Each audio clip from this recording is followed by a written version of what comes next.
कमंडल कोई भी ले सकता है, लेकिन कमंडल लेने में अच्छा लगता है।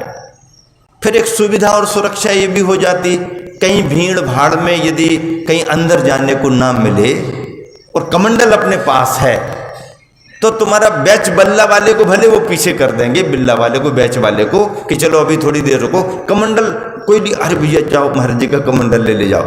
श्रवण बेलगोला के महामस्तकाभिषेक में कई लोग महाराज जी आगे निकल जाए तो निकल जाए, वे पीछे से अपना कमंडल लेके चल रहे।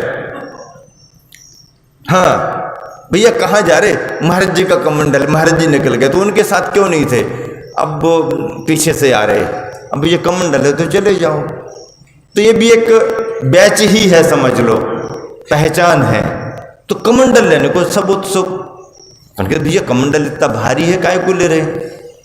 तो कमंडल लेने में तो इच्छा रहती है, पर यदि मान लो कभी कोई महाराज जी अब भैया कमंडल एक है तो ऐसा करो थोड़ी देर के लिए अब तुम्हें कुछ लेना है तो ये पीछी ले लो, थोड़ी सी लो, पकड़ लो पीछी, तो क्या कर पीछे को हटने लगता, नहीं अरे ले लो ना, नहीं नहीं वो चाहिए, वो इतना वजनदार है, ये तो हल्की है ना, बिल्कुल वजन नहीं है, वजन नहीं है तो भी नहीं लेगा। क्यों? क्योंकि पिच्छी में वजन भले ना हो, पर इसे हाथों में पकड़ने के लिए पकड़ने वाले में तो वजन होना बहुत जरूरी है। पिच्छी में भले वजन ना हो, पर इस पिच्छी को पकड़ने के लिए तो पकड़ने वाले में बहुत मजबूती और बहुत वजन चाहिए पड़ता है। कमंडल चाहे जैसे चल सकता है, कमंडल चाहे जैसे चल सकता है, कमंडल कोई भी ले सकता है, लेकर के चल सकता है। एक बार आचार्य श्री के साथ ऐसा वाकया घट गया। हाँ, संत शिरोमणि प्रवचन माला में हमने सुनाया, आप सर्च करोगे तो आपको अपने आप मिल जाएगा कि आचार्य श्री के बिहार के समय 1983 का समापन और 84 की शुरुआत में संस्मरण आपको मिलेगा, जब बंगाल कलकत्ता से बिहार करके उड़ीसा की ओर जा रहे थे। कार्यकर्ता सब कमंडल लेके चलते हैं, लंबे बिहार में चलते हैं, कुछ श्रापकों का चलना भी जरूरी होता है, और उनके चलने में भी मन उनका तब तक लगा रहता है जब तक कोई उनको काम मिला रहे। काम मिले तो उनका मन भी लगा रहता है, काम ना मिले तो फिर ढीले ढाले हो जाते हैं। कमंडल है तो स्पीड भी बनी रहती है, और कमंडल एक बार छूट गया और महाराज जी से पीछे हो गए तो स्पीड भी कम हो जाती। तो एक उत्साही श्रावक ने कमंडल पकड़ लिया और आचार्य श्री के साथ चलने लगा। अब आचार्य श्री की तो अपनी स्पीड रहती है, चलते चलते चलते चलते थोड़ा सा ढीला पड़ा, थोड़ा ढीला ढीला धीरे धीरे धीरे, तब तक कोई और आ गए आचार्य श्री के साथ, वो चलने लगे। तो इसने देखा कि कोई और साथ चलने लगे तो कमंडल ये पीछे हो गया तो पिछड़ गया। अब पिछड़ गया तो आधा पौन किलोमीटर का अंतर पड़ गया उसको। अब उसको लगा कि गुरुजी बहुत आगे बढ़ गए और कमंडल हमारे पास है, अब क्या करें। तो कोई गाड़ी निकल रही होगी तो उसने गाड़ी से लिपट ली, बैठ गया वो, तो अब बैठ गया, निकल गया तो बाजू से गाड़ी निकली तो अब आते जाते गाड़ी पर नज़र तो पड़ ही जाती है, नज़र पड़ गई। अच्छा वो इसी साइड में बैठा था जिस तरफ से आचार्य श्री रास्ते पर थे, तो आचार्य श्री की नज़र भी पड़ गई। आचार्य श्री के ख्याल में ये व्यक्ति तो कमंडल लिए था, ये गाड़ी में कहाँ से बैठ गया। कोई बात नहीं, आगे गाड़ी जाके रुकी, वो निकल आया गाड़ी से, हाथ में कमंडल ही था। फिर आचार्य श्री पहुंचे तो साथ में हो गया। समय देख करके आचार्य श्री ने उसको कहा, क्यों तुम कमंडल लिए हो? हाँ। कमंडल को गाड़ी में क्यों रखा?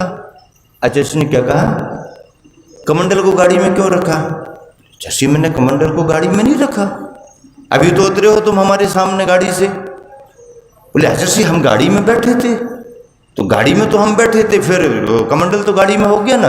बोले गुरुजी गाड़ी में हम बैठे थे, कमंडल तो हम हाथी में लिए रहे, कमंडल हमने गाड़ी में बिल्कुल नहीं, हमें मालूम था कि गाड़ी में नहीं रखना पड़ता है, हमें मालूम था, पहले से मालूम था कि कमंडल को गाड़ी में नहीं रखना पड़ता है। हम बैठे थे गुरुजी, हम पैदल जल्दी जल्दी नहीं चल पा रहे थे तो हम गाड़ी में बैठे थे, कमंडल तो हम। महेंद्र पंडित जी विचार तो करो, बसंत भाई को समझ में आ गया है क्या कह रहा, उत्तर क्या दे रहा।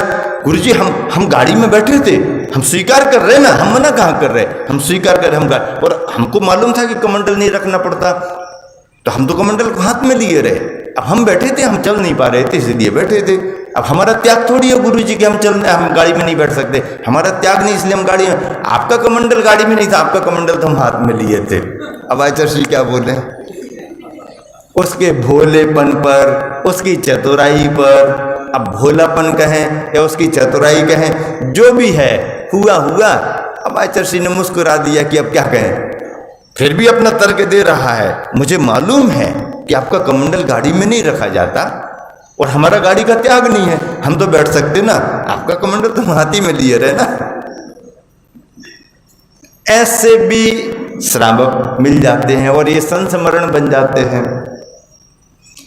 कमंडल भारी है फिर भी लोग उठाने के उत्सुक होते हैं, पिच्ची बहुत हल्की है फिर भी लोग उत्सुक नहीं होते।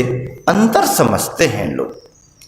एक छोटा बच्चा आया, बहुत अच्छी सरल बात आपको बताता हूं। एक छोटा बच्चा आया, नमस्कार नमस्तु कर लिया, आशीर्वाद दे दिया। उसके मन में था कि महाराज जी पिच्छी लगा दें। श्रद्धा होती है और उस उम्र में भावनाएं बहुत ज़्यादा रहती हैं। मैं स्वयं अपने बचपन में जब प्राइमरी पढ़ता था और एक पंख मिल जाता था कहीं से भी, कोई गायें वगैरह आती ना, ये सब उनके कोई भी लगी रहती है, कोई भी एक पंख मिल जाए तो उसको विद्या मान करके किताबों में रखता, इस भावना से कि ये किताब में रहेगी तो विद्या आएगी। क्योंकि उम्र में पढ़ने में रुचि उतनी ज़्यादा रहती नहीं, खेलने कूदने में ज़्यादा रहती। अब विद्या कहाँ से आए, समय तो तुम्हारा खेलने कूदने में जा रहा है, तो विद्या रख लो। हालांकि बुद्धिमान बच्चे तो थोड़े समय भी पढ़ते हैं तो पकड़ लेते हैं और खेलते कूदते भी रहते हैं, लेकिन विद्या पंख के प्रति आकर्षण श्रद्धा रखो। तो एक पंख ही मिले तो बचपन में बहुत खुशी होती थी। अब पिछी को लेके, महाराज जी के आशीर्वाद को लेके बच्चों में बहुत भावना रहती है। अब वो बच्चा खड़ा खड़ा देख रहा, आशीर्वाद दे दिया ना जाओ, रुका रहा, आशीर्वाद दे दिया ना जाओ, हमने कह दिया, खड़ा रहा। फिर धीरे से कहता है पिछी लगा दो, पिछी लगा दो, पिछी लगा दो। अब हमने उसके मनोभावों को समझना चाहा। अच्छा ऐसा है, देखो हम लिख रहे ना, हम लिख रहे हैं, पिछी वो रखी ना, ऐसा करो तुम उठा के लगा लो, तुम उठा के लगा लो, तुम उठा के लगा लो, हमने कह दिया। और फिर भी वो आगे नहीं बढ़ा। थोड़ी देर बाद फिर हमने कहा ना, हम मना थोड़ी कर रहे, पिछी रखी है ना, उठा लो लगा लो। थोड़ी देर खड़ा रहा, फिर धीरे से कहता है नहीं महाराज जी, महाराज से लगवाना पड़ती है। क्या कहता, नहीं महाराज जी पिछी महाराज से लगवाना पड़ती है। इतना उसने सीख लिया कि हम उठा के लगाएंगे तो उसमें कोई आशीर्वाद थोड़ी हम ही ने अपने लिए कर लिया। महाराज जी लगा देंगे तो पिछी का लगना अलग जगह आशीर्वाद है, पर महाराज जी ने लगाया उसमें आशीर्वाद की उसकी भावना ज़्यादा है। छोटे बच्चे भी अंतर समझ लेते हैं, बड़े भी समझ लेते हैं। पिच्छी और कमंडल के गुणों को लेकर के, कमंडल हर किसी के हाथ में जा सकता है। कमंडल हमारी पहचान नहीं है, हमारी आवश्यकता है। कमंडल हमारे पास ना भी हो तो दिन दो दिन हम काम चला लेंगे, या एक महाराज जी के पास है तो दो तीन महाराज जी काम चला लेंगे, लेकिन एक पिछी और दो तीन महाराज जी काम चला लें नहीं।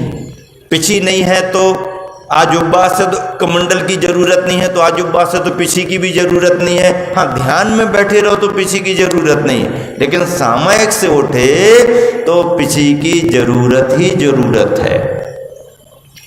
कमंडल शुद्धि का उपकरण है, कथनचित उसकी कुछ समय आवश्यकता नहीं भी हो तो चलेगा, लेकिन पिच्छिका का उपयोग करो या ना करो आपको अपने पास ही रखना पड़ती है। और ये मयूर पंख की पिच्छी दिगंबर मुनियों की एक पहचान है, पहचान। इतना महत्व है इस पिच्छी का कि संलेखना में रहने वाला एक मुनि जब उसका उठना बैठना बंद हो गया है और यदि वह अपने संगस्थ साधुओं की वंदना करने की भावना करता है या संगस्थ साधुओं से अंतिम क्षमा याचना करना चाहता संलेखना में, सबके साथ रहे, उठे बैठे बरसों संग में रहे। अब हमारा संलेखना का आखिरी समय है, तो हम अपने सभी साधर्मी साथियों से क्षमा याचना करते हैं। अब हमारा उठना बैठना आना जाना तो हो नहीं पा रहा, तो विधान लिखा हुआ है ग्रंथों में कि वह संकेत करके किसी साधु से अपनी पिछी सभी महाराज जियों के पास भेजाता है। केवल पिछी भेजाता है, वो स्वयं नहीं जाता, पिछी भेजाता है। और जैसे ही मुनिराज को मालूम चलता है कि संलेखनामृत छपक साधक की पिच्छी वंदना करने के लिए, क्षमा याचना के लिए हमारे पास आई, तो वो मुनि महाराज अपने हाथों में पिच्छी लेकर के उस पिच्छी की वंदना करते हैं, उस पिच्छी की वंदना करते हैं। मुनि महाराज उस पिच्छी की वंदना करते हैं। पिच्छी का इतना बड़ा महत्व, संयम का उपकरण मानी गई है। जीव दया इसके बिना संभव ही नहीं है। ऐसी पिच्छी का भले वजन में हल्की हो, लेकिन हल्के हाथों से नहीं उठाई जा सकती। भले वजन में हल्की है, लेकिन हल्के हाथों से इस पिच्छिका को कोई उठा नहीं सकता। इस पिच्छिका को उठाने के लिए तो मजबूत हाथ चाहिए। इसलिए मैं बार बार कहा करता हूँ कि जिन शासन मजबूरी का नहीं है, मजबूती का है। फूलों से मुस्कान है, मुख तेज सूर्य जैसा, शब्दों में कैसे है हो वर्णन, समता सागर जी मुनिराज का।